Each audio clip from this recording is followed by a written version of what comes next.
Welcome to the Faster Fluency Conversation Club podcast by Business English with Christina. If you want to be confident speaking English, network with professionals around the world, and practice speaking to become fluent faster, join us. We have 9 conversation sessions every week.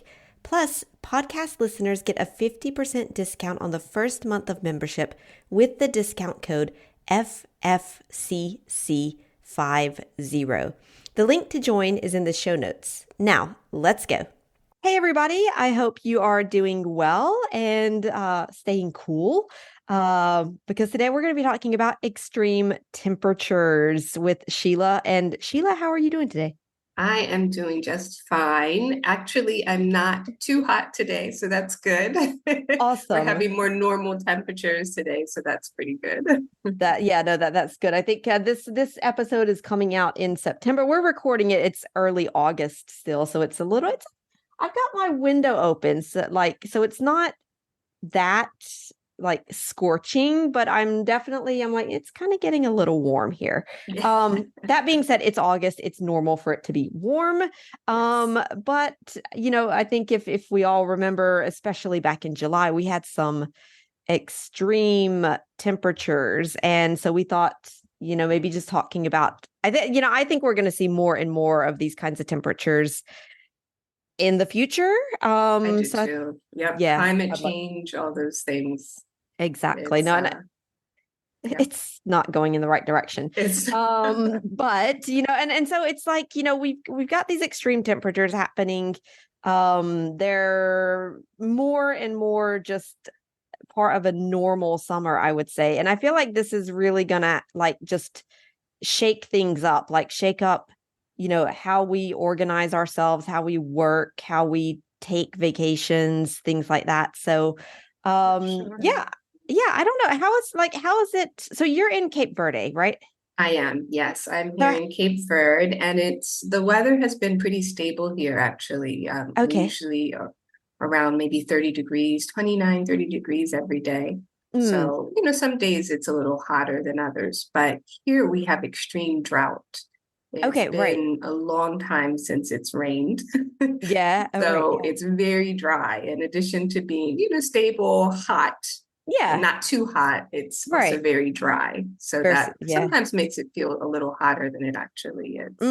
Yeah, exactly. And how about there where you are? Same thing. Yeah. Here in Grenoble, I saw on the news this morning that they have water restrictions for a lot of places. So again, I don't know if we're quite in drought conditions, but we're definitely in a situation where they have to tell people don't fill up your pool. Don't water your plants, don't wash your car, et cetera, because it's so dry. We've been having storms, but, storms, they don't really, I would say, allow the water to soak into the soil and to, replenish the water supplies and things like that. So, yeah, it's a bit dry and hot. Thankfully, go ahead. Yeah, I was going to say, I've noticed in the news, especially I think it was the month of July, that Europe suffered from huge heat wave. It lasted for a long time, and it was just unbearably hot in many places. I think in France too, right? It was exactly. It was now where I was very lucky because I was up in Brittany, which is in the northwest area of France. It was maximum temperatures. I think it was 24 degrees max. And on most days it was 22 degrees, which I loved. I was so happy. And all of the locals are we're so disappointed for the tourist. It's cold, it's rainy. And I'm I am in heaven. Coming back next year because in Grenoble it's 39 degrees and I would die. Right.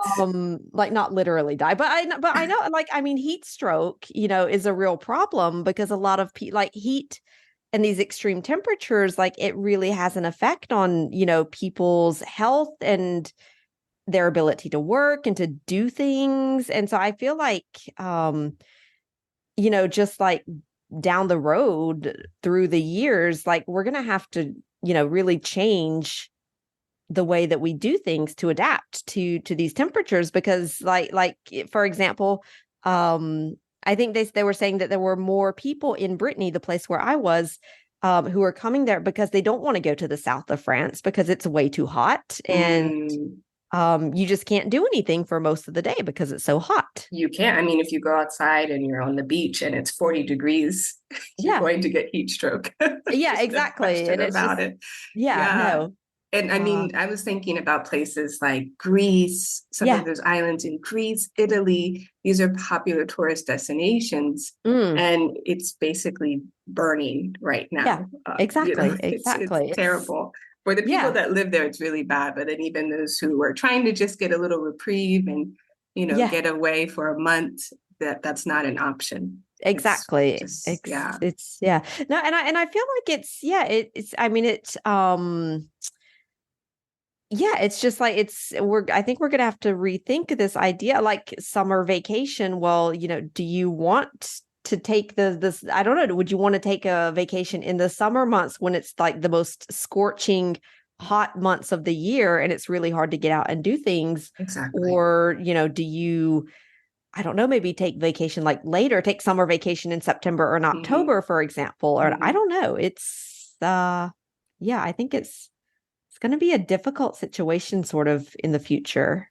Yeah, yeah, I agree. Or maybe just change your, travel destination to somewhere cold like Norway, Yeah, it's like Scandinavia. Norway, Scandinavia, the North Pole is going to be the place to be in 50 years. Exactly. It's going to be a Yeah. nice sandy beach, but yeah, but I think it's yeah, no, I think it's really going to people are going to have to rethink the way that, and when I see people, I'm including myself, of course, but the way that we do things and the way that we approach maybe even the idea of like, yeah, summer vacation, productivity, Mm, how do we use the resources? Because I mean, you can just turn on the air conditioning, but that just makes the problem worse it in the long does. run. I agree.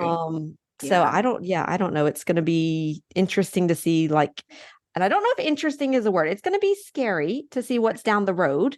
Um, but yeah, I think we're it gonna, definitely will change, how we work because a lot of us work remotely in our mm, homes and yeah, maybe we don't have air conditioning. In the exactly. States, majority of people they do have air Right. AC.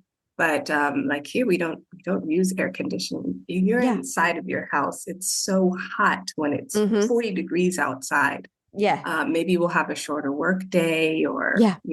work less of a work week. I think Mm. things will definitely change. They Slow, will have to maybe change. slow down, and maybe that's not a bad thing. True. That's a good Yeah. point. Right. Okay. Right. Well, thanks a lot, Sheila.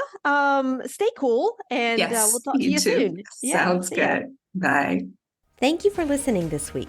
If you want to do more than just listen and you want to practice speaking vocabulary and get the confidence in English that you need for your career, become a member of the Faster Fluency Conversation Club today. And if you want to try the club, we'll give you a guest invitation to a free first session so that you can see for yourself how awesome this club is. To arrange your guest invitation, email us at contact@christinarubafe.com and just ask. We'll take care of you.